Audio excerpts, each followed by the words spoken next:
Saludos y bendiciones en esta hora de la mañana. Qué gozo, qué alegría, qué bendición de Dios poder estar interconectados en esta hora de la mañana.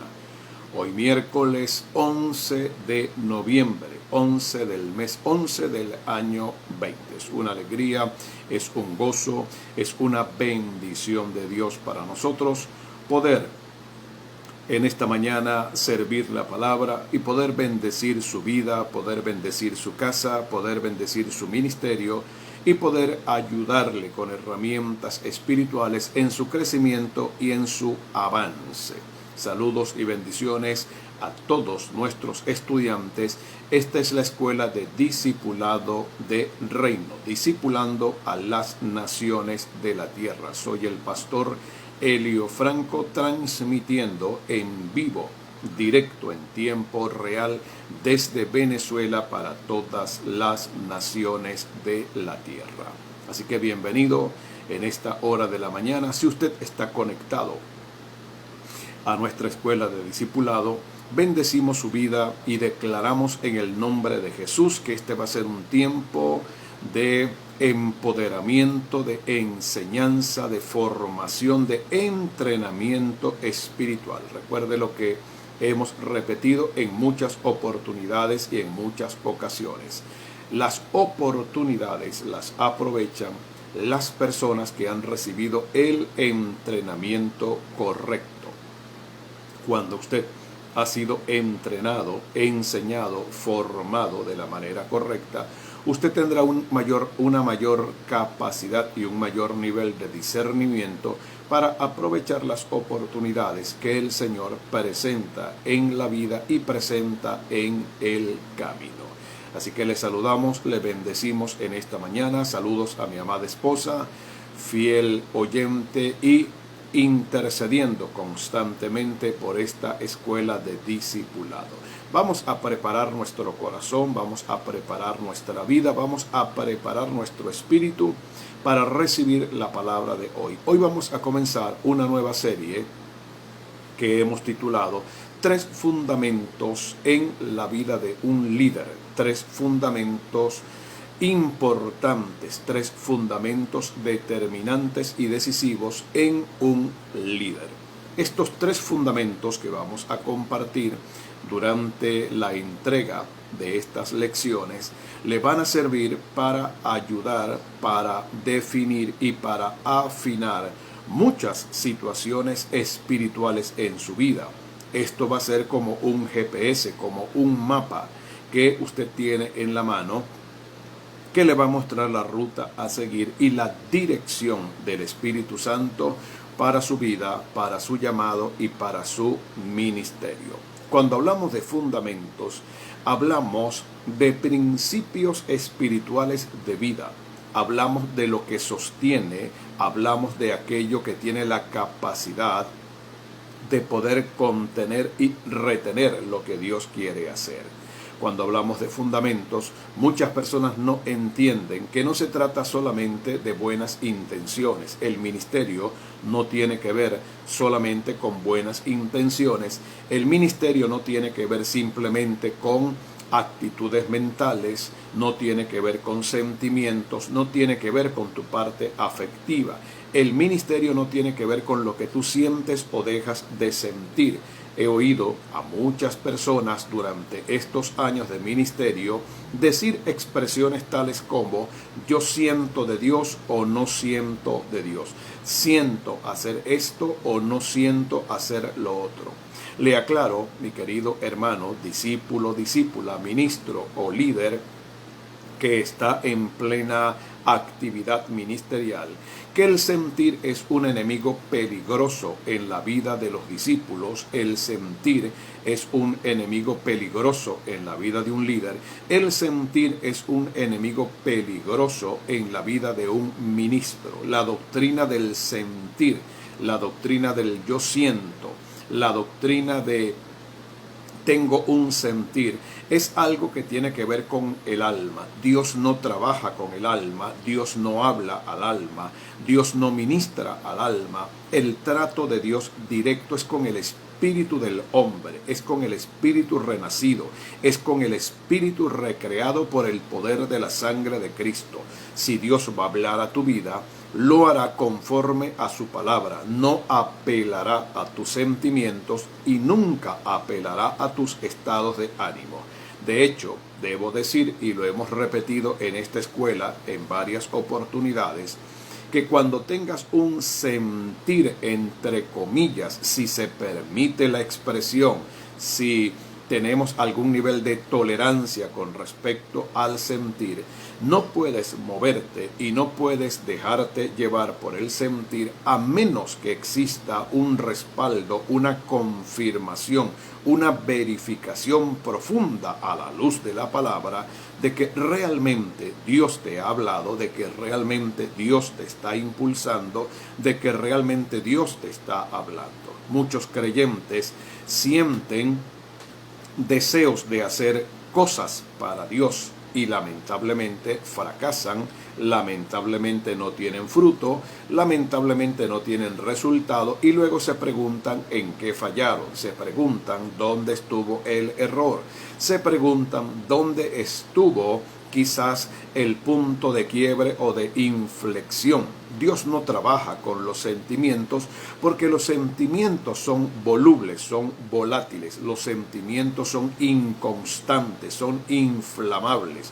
Los sentimientos son muy cambiantes. Usted puede sentir algo hoy y mañana puede dejar de sentirlo. Puede sentir un fuerte impulso de lanzarse al ministerio y quizás mañana por algunas presiones, algunas pruebas, algunas adversidades, algunas situaciones difíciles propias del ministerio, quizás usted sienta al mismo tiempo abandonar el ministerio.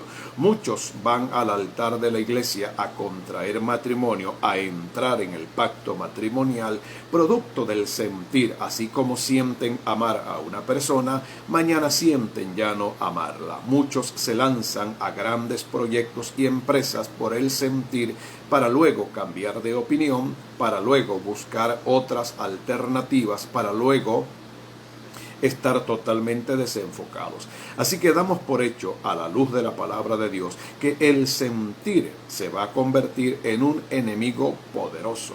Necesitamos en tiempos de crisis, necesitamos en tiempos de adversidad, necesitamos en tiempos donde se deben tomar decisiones radicales, contundentes, donde debemos tener una claridad de lo que Dios nos llamó a hacer, fundamentos bíblicos, fundamentos espirituales, fundamentos respaldados a la luz de las Escrituras. El salmista David, en el libro de los Salmos, en el capítulo número 11, vamos a mirar rápidamente el libro de los Salmos en la Reina Valera 60, en el capítulo número 11, en el versículo número 3. La Reina Valera 60 dice de la siguiente manera en Salmos 11:3: si fueren destruidos los fundamentos, ¿qué ha de hacer el justo?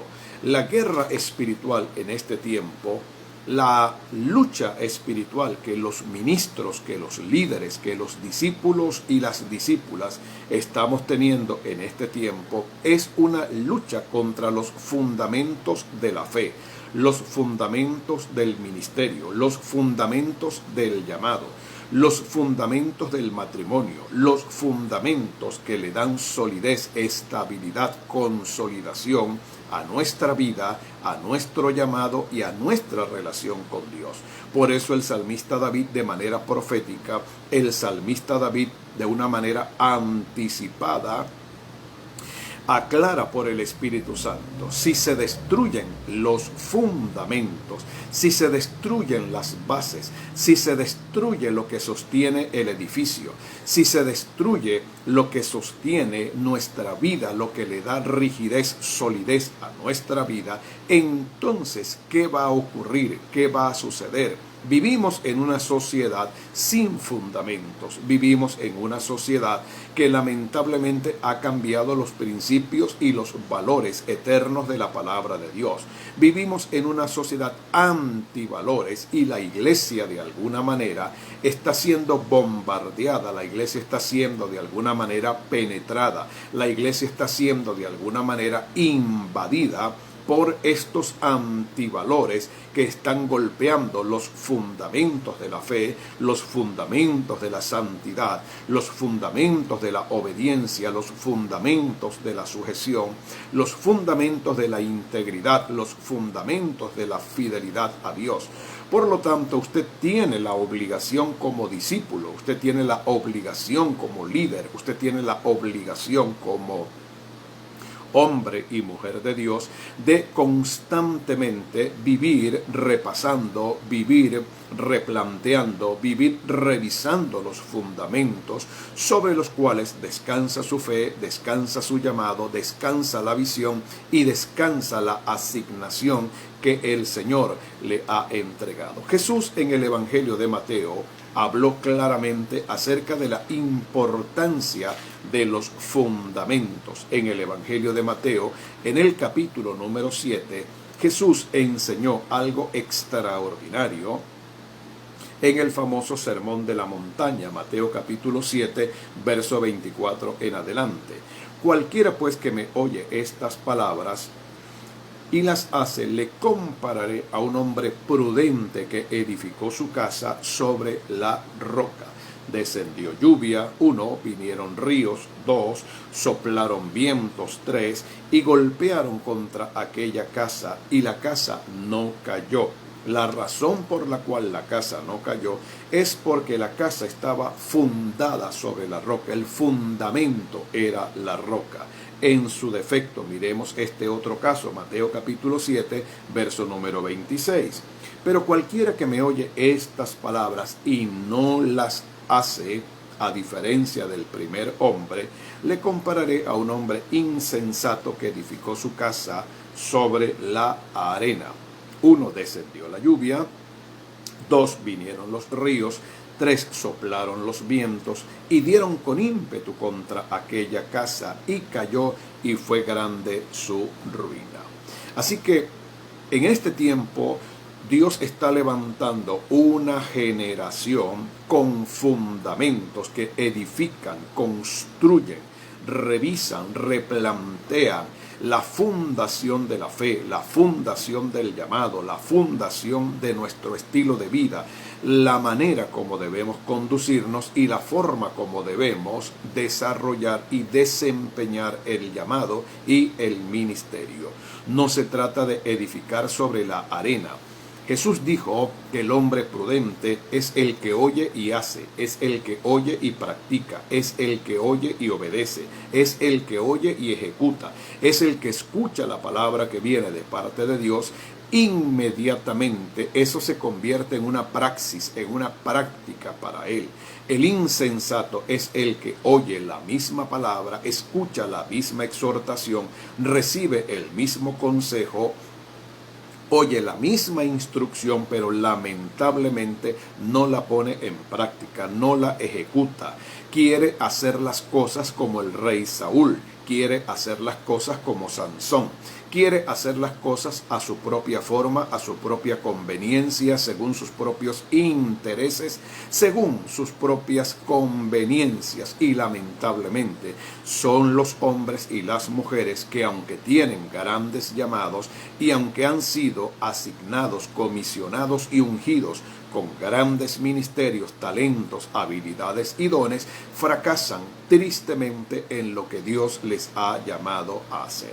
Esto es muy importante que lo podamos revisar, es muy importante que lo podamos mirar, es muy importante que usted como apóstol, usted como profeta, como evangelista, como pastor y maestro que está al frente de un liderazgo, revise constantemente los fundamentos, las bases, para que no terminemos desviándonos y haciendo aquello que Dios nunca nos llamó a hacer.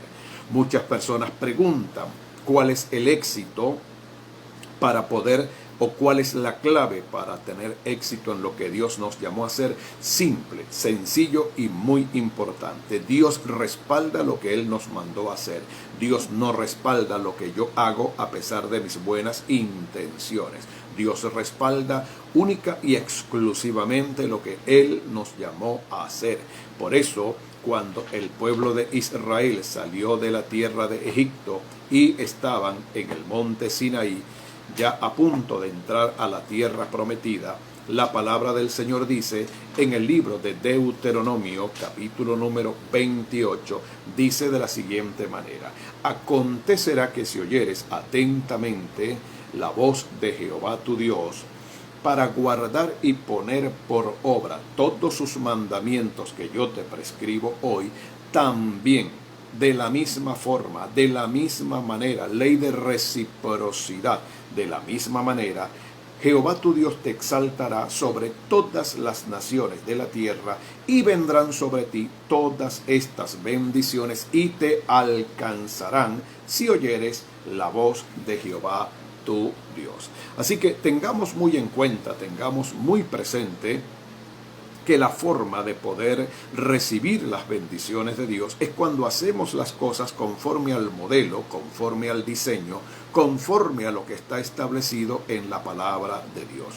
Dios no va a respaldar ni va a bendecir aquello que está en total desacuerdo con su palabra. No importa cuántos años usted tenga en el ministerio, no importa cuánto tiempo usted tenga en la iglesia, no importa el nivel de amistad que usted tenga con sus pastores o los sacrificios que haya hecho o todos los años que usted tenga invertidos en una congregación. Recuerde, si usted se somete a lo que Dios dice, si usted camina en obediencia a la palabra, si usted vive de acuerdo a los fundamentos, el Señor lo va a exaltar, el Señor la va a bendecir, el Señor la va a prosperar, sus oraciones tendrán respuesta. Todo lo que usted haga en la tierra contará con el respaldo, contará con el aval, con el favor y con la bendición de Dios, porque eso es lo que establece su palabra.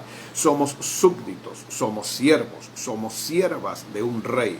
Vivimos dentro de un reino, y dentro de ese reino, dentro de la cobertura, dentro del marco de ese reino, hay principios de legalidad, y la legalidad del reino de Dios tiene que ver con el cumplimiento de la palabra. Usted puede ser ciudadano de cualquier país del mundo y sabe perfectamente que si quebranta una ley, si quebranta un decreto, si quebranta un principio, si quebranta una regla establecida dentro de la convivencia social del país donde usted viva, será castigado por la ley inmediatamente. La ley no se hizo para castigar al inocente, la ley se hizo para castigar a los transgresores. Que Dios nos ayude y que nunca terminemos siendo transgresores de la palabra de Dios y transgresores del Dios a quien servimos, del Dios a quien adoramos, del Dios a quien amamos y al Dios a quien esperamos en su segunda venida y en su manifestación de gloria. Muy bien, vamos entonces a entrar en el tema correspondiente a la lección de hoy. 3 fundamentos en la vida de un líder. ¿Cuáles son estos 3 fundamentos? Cuando hablamos de 3 fundamentos, no estamos diciendo que existen solo 3. Solo estamos diciendo que hay 3 que deben llamar nuestra atención. Hay 3 fundamentos que son básicos y que son muy importantes en el desarrollo del ministerio y del llamado. El primer fundamento se llama la visión. Tener una visión correcta. Si usted desea convertirse en un discípulo, en una discípula, en un líder, si usted desea convertirse en un ministro de influencia, de bendición en la vida, debe tener una visión clara del llamado y debe tener una visión clara de lo que significa servir a Dios. En el libro del profeta Jeremías, en el capítulo número 1, versículo número 11 y versículo número 12, leemos de la siguiente manera: la palabra de Jehová vino a mí diciendo, ¿qué ves tú, Jeremías? Y dijo, veo una vara de almendro. Y me dijo Jehová, bien has visto, porque yo apresuro mi palabra para ponerla por obra. Note por favor la pregunta de Dios al profeta. Jeremías es un hombre con un llamamiento extraordinario. Jeremías es llamado como profeta de Dios en el capítulo número 1. Dice la palabra en Jeremías 1:5, antes que te formase en el vientre te conocí, y antes que nacieses te santifiqué, te di por profeta a las naciones. Jeremías viene desde la eternidad con un ministerio, con una asignación, con un don y con un llamado de Dios. Esto nos muestra y nos enseña que desde que nacemos o antes de nacer, ya venimos con una asignación que el Señor nos ha entregado desde la eternidad. Jeremías no nació para convertirse en profeta. Jeremías ya era profeta aún antes de nacer. Lo que significa que Dios tiene un plan con cada criatura. Dios tiene un plan con cada ser. Dios tiene un plan con cada hombre y con cada mujer. El nacimiento de un niño no es una casualidad. El nacimiento de un niño no es un evento fortuito, producto del azar. No se trata de la voluntad de un hombre y de una mujer. No se trata de la voluntad de un esposo y de una esposa que deciden traer un hijo al mundo. Es un encargo del cielo, es un diseño eterno. Cada bebé que nace, nace con un propósito celestial. Jeremías no nació para que su vida fuese una vida normal, una vida común, una vida corriente, una vida pasajera, una vida simplemente como transeúnte del mundo. Jeremías nace con un propósito extraordinario. El Señor le dice a Jeremías, antes que te formase en el vientre de tu madre, yo te escogí como profeta a las naciones. Este versículo tiene muchas cosas de qué hablar, tiene muchas aristas y tiene mucha tela que cortar, por decirlo de alguna manera. La razón por la cual Dios está totalmente opuesto al aborto, la razón por la cual abortar una criatura, asesinar una criatura, la razón por la cual atentar contra la vida de una criatura es un pecado terrible, es un pecado espantoso, es uno de los pecados más condenables de la Biblia, es porque cuando una mujer atenta contra la vida de un bebé, cuando un hombre atenta contra la vida de un bebé para tratar de borrar toda huella, tratar de borrar toda evidencia, tratar de eliminar todo escándalo, cuando alguien, creyente o no creyente, cristiano o no cristiano, atenta contra la vida de un bebé, está atentando contra la vida de un ser que ha sido escogido, que ha sido planificado, que ha sido determinado desde la eternidad con un propósito extraordinario. Usted tiene que entender que cada hijo que ha nacido en casa, cada hijo que ha venido del cielo a la tierra, es una bendición de Dios. El gran problema que tenemos los padres es que no logramos discernir, no logramos entender, no logramos decodificar lamentablemente la genética divina y la genética eterna que funciona dentro de nuestros hijos. Vemos a nuestros hijos desde un punto de vista humano, desde un punto de vista almático, desde un punto de vista racional. Inmediatamente les colocamos un cliché y les colocamos una marca en sus vidas por lo que hacen, por la manera como se comportan, por la forma como viven, y no logramos descubrir que detrás de esa fachada, detrás de esa vida, hay un código genético celestial. Por eso Dios le dijo a Jeremías el profeta, antes que te formase en el vientre, yo te escogí. Yo te di como profeta a las naciones. Cuando hablamos con respecto al tema del aborto, hay tantas cosas que decir y lamentablemente hoy nuestros púlpitos han guardado silencio frente a crímenes de lesa humanidad que se están cometiendo en las naciones de la tierra. Hay gobiernos en el mundo que están legalizando la criminalidad y están legalizando el derramamiento de sangre inocente. Y esto lo único que está trayendo como resultado y como consecuencia es maldición a las naciones de la tierra.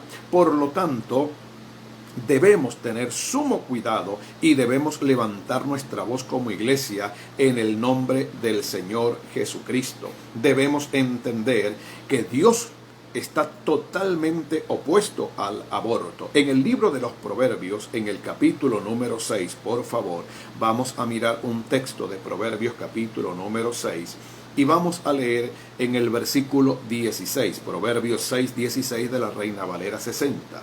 6 cosas aborrece Jehová, y aún 7 abomina su alma. Colóquele resaltador a estas dos expresiones, aborrece y abomina. Esto significa que hay 7 cosas en el mundo que Dios las desprecia con toda su alma. Dios las desprecia con todas las fuerzas de su corazón. Son intolerables, inaceptables ante los ojos del Eterno, ante su presencia. Son cosas aborrecibles en extremo. Son cosas con las cuales Dios no está dispuesto a lidiar y no está dispuesto a entrar en transacciones o a entrar en algún tipo de complacencia, algún tipo de complicidad. Vamos a mirar cuáles son estas 7 cosas a la luz de Proverbios capítulo número 6 y versículo número 17. Número 1. Dios aborrece y abomina los ojos altivos. Número 2, Dios aborrece y abomina la lengua mentirosa. Número 3, Dios aborrece y abomina las manos derramadoras de sangre inocente. Número 4, Dios aborrece y abomina el corazón que maquina pensamientos inicuos. Número 5, Dios aborrece y abomina los pies presurosos para correr al mal. Número 6, Dios aborrece y abomina el testigo falso que habla mentiras. Y número 7, Dios aborrece y abomina el que siembra discordias entre los hermanos. Pudiéramos dedicarnos un tiempo para analizar cada uno de estos pecados terribles que Dios abomina y aborrece en el mundo y dentro de la iglesia de Jesucristo. El tercer pecado que Dios aborrece y abomina está en Proverbios capítulo 6, verso número 17. Las manos derramadoras de sangre inocente. Es una clara referencia muy directa, muy frontal acerca de lo que significa el aborto. Un bebé es una criatura inocente, indefensa. Está en un proceso de gestación, está en un proceso de crecimiento, de desarrollo, cuando de alguna manera sus días de vida son interrumpidos de manera abrupta, de manera violenta, de manera despiadada, inmisericordia. Por eso clamamos al Señor para que no se aprueben estas leyes sanguinarias, malignas, perversas, diabólicas, asesinas, criminales, porque atentando contra la vida de un bebé, atentando contra la vida de un ser, atentando contra una nueva moralidad que se ha puesto hoy en día de boga, se ha puesto de moda. Las mujeres dicen, yo soy dueña de mi cuerpo y con mi cuerpo yo puedo hacer lo que me plazca. Soy dueña de mi cuerpo y si quiero abortar, aborto.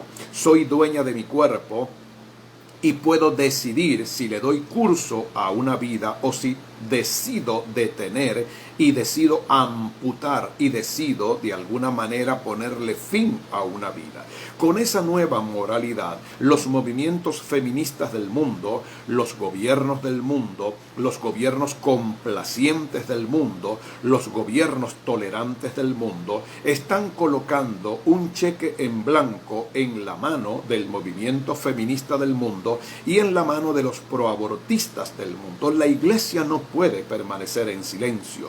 La iglesia no puede convertirse en un cómplice silencioso de los movimientos abortistas. Tenemos que levantar nuestra voz en el nombre de Jesús.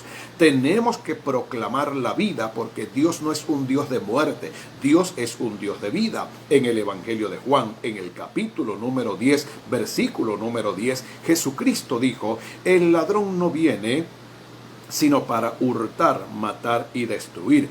Yo he venido para que en mí tengan vida y la tengan en abundancia. Hay una lucha frontal entre la muerte y la vida. La vida procede de Dios, la muerte procede de Satanás, el aborto procede de Satanás. Son leyes antinaturales, son leyes de maldición, son leyes que están en contra de los principios bíblicos, son leyes que están en contra del Dios de la vida, son leyes que están en contra de los fundamentos establecidos, porque la única persona que tiene el derecho para quitar la vida y para dar la vida se llama Dios. Por eso la palabra del Señor dice que Dios es el Dios de la vida y que todo tiene su tiempo.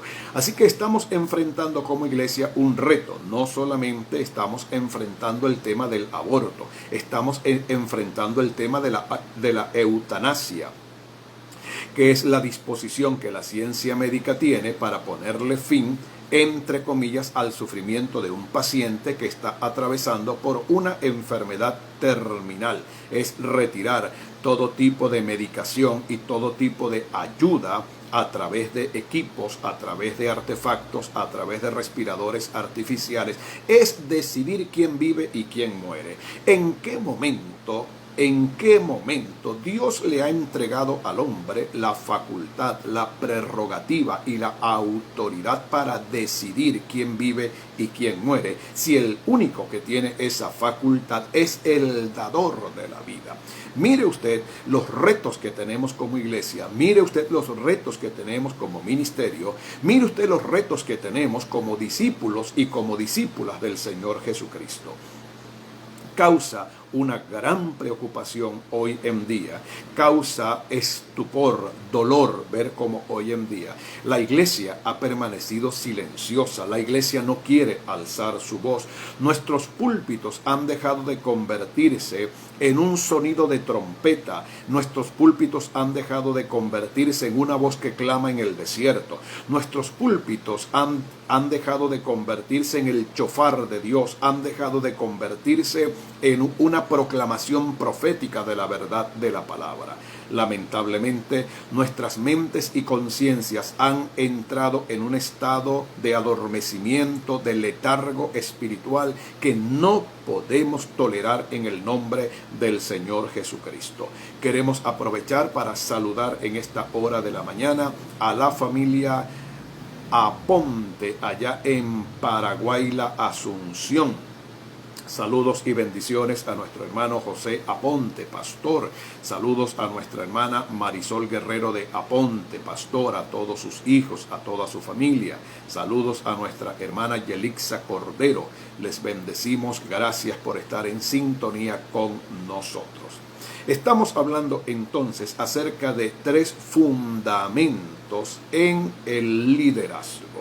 El primer fundamento se llama la visión de Dios. Tener una visión correcta, tener una visión precisa, tener una visión específica de lo que Dios nos llamó a hacer, te va a ayudar a avanzar, a crecer, a conquistar y a multiplicar el espacio donde el Señor te ha colocado por su gracia, su amor, con su poder y con su presencia. Lamentablemente, muchos ministerios no tienen una visión clara, una visión específica, una visión detallada, una visión precisa del llamado. Cuando un líder, cuando un ministerio, cuando una organización no tiene una visión clara del llamado, comenzamos a replicar y comenzamos a copiar, comenzamos lamentablemente a adoptar visiones de implante. implante. Una visión de implante es una copia que hacemos de lo que otros están haciendo. Una visión de implante es cuando comenzamos a replicar como una fotocopiadora, como una copia fotostática. Comenzamos simplemente a copiar lo que otros hacen y les está dando buenos resultados. El gran peligro y el riesgo de adoptar visiones de implante es el siguiente: lo que puede funcionar, lo que puede traer bendición, lo que puede traer crecimiento y multiplicación a otros ministerios, a otros liderazgos, no cuenta con la garantía 100% ni con el respaldo 100% de que va a funcionar conmigo.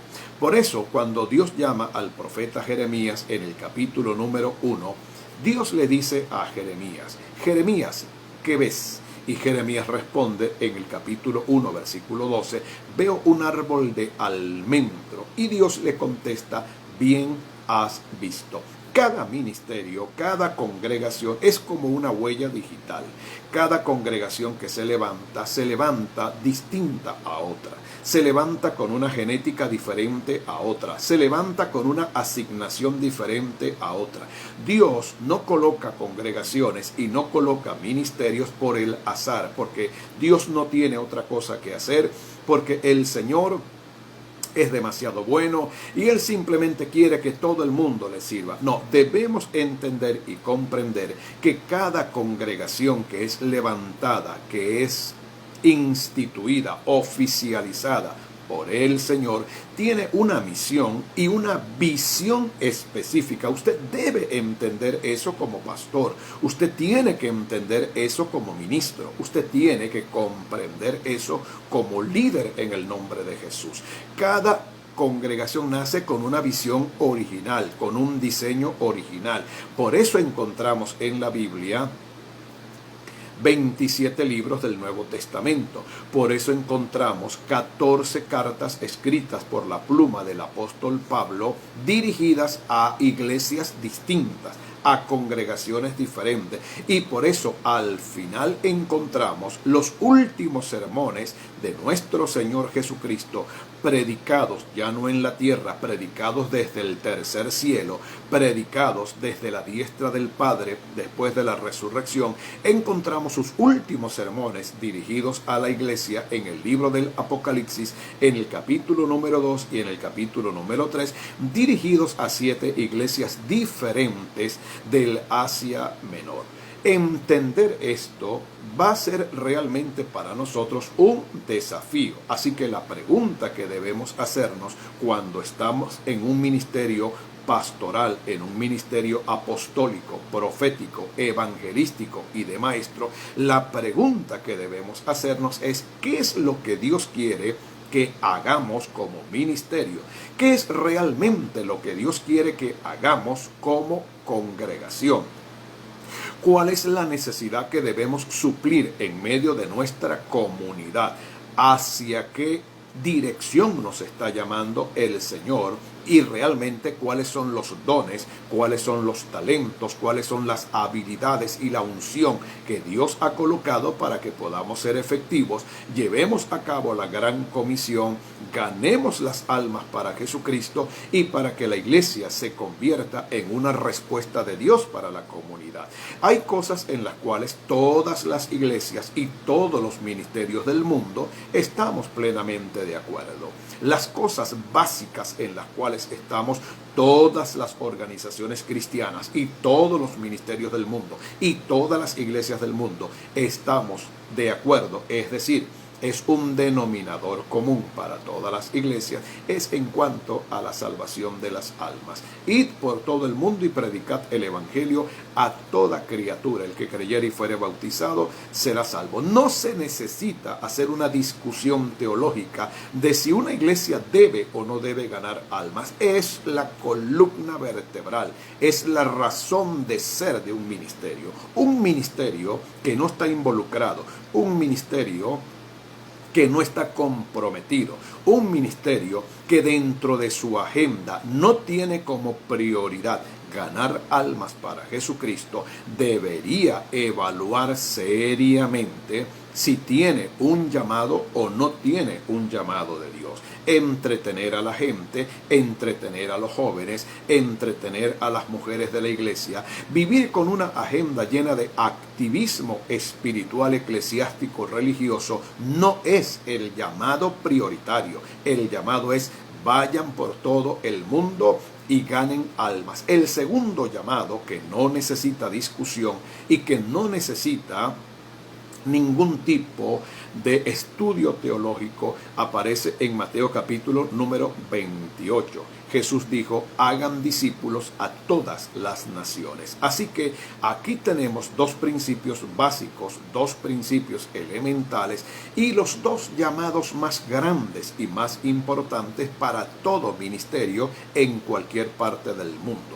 Tu ministerio, nuestro ministerio, el ministerio de la iglesia debe estar direccionado, debe estar dirigido en estas dos direcciones. Uno, Marcos 16:15, predicar el evangelio y ganar las almas para Jesucristo.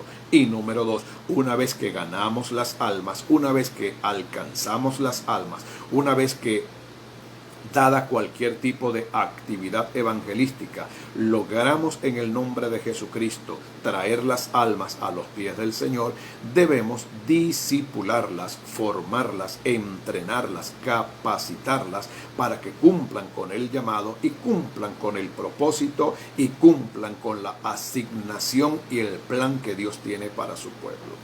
Así que estas cosas son importantes evaluarlas, revisarlas, repensarlas seriamente. Tener simplemente una congregación para predicar los domingos, tener simplemente una congregación para tener algún tipo de actividades, tener una congregación para simplemente estar encerrados en las cuatro paredes de una congregación, no es una visión, no es un diseño divino, no es lo que Dios quiere, es aquello en lo que se ha convertido la iglesia, es aquello en lo que se han convertido los ministerios. Sé que suena muy duro decir estas cosas y hay personas que no les agrada y que lamentablemente no están de acuerdo con las cosas que estamos enseñando, pero debo decir con mucho respeto que esta escuela de discipulado del reino no tiene como finalidad decirle a la gente lo que quieren oír. Estamos como líderes y como profetas de Dios, como atalayas del cielo, hablando lo que el Señor tiene para decir en este tiempo. Así que el primer fundamento que vamos a desarrollar en esta escuela se llama tener una visión correcta. Dios le dijo a Jeremías: ¿qué ves? Y Jeremías respondió: veo una vara de almendro. Bien has visto. Si hoy el Señor te preguntara, si hoy el Señor se dirigiera a ti y te preguntara: apóstol, ¿qué ves? ¿Qué ves en tu ciudad? ¿Qué ves en tu nación? ¿Qué ves en tu comunidad? Si hoy el Señor te preguntara a ti, adorador, ¿qué ves en la adoración? ¿Qué ves en medio de mi pueblo? ¿Qué ves en medio de la congregación? Si hoy el Señor te preguntara a ti, intercesor o intercesora, ¿qué ves? ¿Qué necesidad espiritual tiene la ciudad? ¿Contra qué espíritus inmundos, contra qué principados o gobernadores de las tinieblas o potestades diabólicas debes luchar, debes orar? ¿Contra qué clase de cosas debes direccionar la intercesión? ¿Qué responderíamos? Lamentablemente no hay una visión clara, solo una repetición de actividades, una repetición de eventos, una repetición rutinaria de cosas con las cuales hemos venido trabajando, hemos venido trillando durante todos estos años y muchas veces no vemos los frutos y los resultados, no por culpa de Dios, no por culpa del diablo, sino porque muchas veces no hay una visión clara, una visión específica, una visión detallada de lo que realmente debemos hacer. Cuando un hombre de Dios aprende a ver la iglesia de la manera correcta, como el cuerpo de Jesucristo, como la esposa del Cordero de Dios, como la prometida del Rey de los Reyes y del Señor de los Señores. Cuando nosotros como pastores tenemos una visión clara del cuerpo de Cristo, ministramos, amamos y nos dedicamos a esa iglesia, a ese pueblo, a esa novia, a esa amada, a esa prometida, desde un punto de vista, desde una perspectiva totalmente diferente. Cuando el pastor se siente dueño, se siente señor, se siente como una especie de propietario de la iglesia, es obvio que su ministerio pastoral, es obvio que su ministerio apostólico va a estar de alguna manera contaminado, amañado, porque no podrá ver con una visión correcta el valor de cada persona, el valor de cada miembro, el valor de cada familia, el valor de cada hombre, el valor de cada mujer, el valor de cada líder. Necesitamos con urgencia recuperar el fundamento de la visión de Dios. Cuando un hombre no tiene una visión correcta de lo que significa una esposa, la va a maltratar, la va a ofender, la va a vejar, lamentablemente la va a manipular, lamentablemente la va a herir, lamentablemente la va a menospreciar, porque no hay una visión clara, no hay una visión correcta de lo que significa una ayuda idónea. No existe una visión clara de lo que Pablo enseña en Efesios capítulo 5, donde el apóstol Pablo dice que los esposos, los maridos deben amar a sus mujeres, así como Cristo ama a la iglesia. Cuando una mujer no tiene una visión clara de lo que significa el papel sacerdotal de su marido, la autoridad doméstica encomendada y delegada sobre ese hombre, lamentablemente la mujer no se va a someter, no lo va a respetar, no lo va a valorar, no lo va a ponderar, ni le va a dar el lugar de importancia, de privilegio y de honor que ese hombre tiene dentro de su hogar. Lo va a desautorizar delante de sus hijos, lo va a ridiculizar, se va a burlar de él, va a hablar mal de él a sus espaldas, no va a reconocer el trabajo y el esfuerzo que este hombre hace. Cuando los padres no tienen una visión clara de lo que significan los hijos, de lo que significa el regalo, la herencia de Dios según el Salmo 127, y no ven el valor, no ven la genética, no ven el llamado, no ven el código genético secreto que Dios ha colocado en esos hijos, vamos a comenzar a menospreciarlos, vamos a comenzar a desvalorarlos, no veremos las virtudes, no veremos lo bueno, no veremos lo positivo que ellos tienen. Necesitamos con urgencia recuperar el fundamento de la visión. Si no vemos la ciudad donde estamos colocados como pastores, si no vemos la ciudad como un campo fértil para ganar almas, si no vemos las oportunidades que la ciudad nos presenta para sembrar el evangelio y extender el reino de Dios, siempre veremos la ciudad como un campo minado. Veremos la ciudad como un campo estéril, veremos la ciudad como un campo infértil, veremos nuestra comunidad como una carga, como un peso, veremos a la gente como gente difícil de ganar para Cristo, veremos a nuestro alrededor y veremos las puertas cerradas y nunca veremos las posibilidades que Dios nos entrega y la razón por la cual nos ha colocado en un lugar específico y en un área geográfica. Así que esto es muy importante que lo tengamos en consideración. Recuperar la visión de Dios, la claridad de la visión para poder entender qué es lo que Dios quiere hacer a través de nosotros. Qué pena. Lamentablemente hemos llegado al final de nuestra entrega en la Escuela de Discipulado del Reino. Yo espero que usted se sienta apasionado como yo lo estoy por esta palabra y por esta impartición. Si usted es un pastor, si usted es un apóstol, profeta, evangelista o maestro, con humildad de corazón, desde mi hogar y desde Venezuela, les recomiendo que use este material y lo comparta con su equipo ministerial, comparta con sus líderes, comparta con los discípulos, comparta con la iglesia. No hay ningún tipo de problema o de inconveniente. Estamos para servir y dar de gracia lo que de gracia hemos recibido.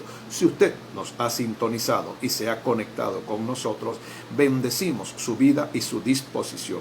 Volveremos a encontrarnos el día viernes a partir de las 9 de la mañana en otra entrega de la Escuela de Discipulado del Reino y continuaremos con el tema 3 fundamentos en el liderazgo en la vida de un líder. Comparta este material con todos sus contactos en el mundo entero y si desea adquirir o recibir material de nuestro ministerio, suscríbase al final. Ahí está la dirección, ahí está el link de nuestra escuela en nuestro canal de YouTube. Que la paz del Señor, la bendición de Dios, la gracia de Dios y la dulce comunión del Espíritu Santo le acompañe en el día de hoy. Gracias por estar con nosotros. Viernes a las 9 de la mañana será nuestro próximo encuentro. Que tenga un día de paz, de bendición y de abundancia en Cristo Jesús.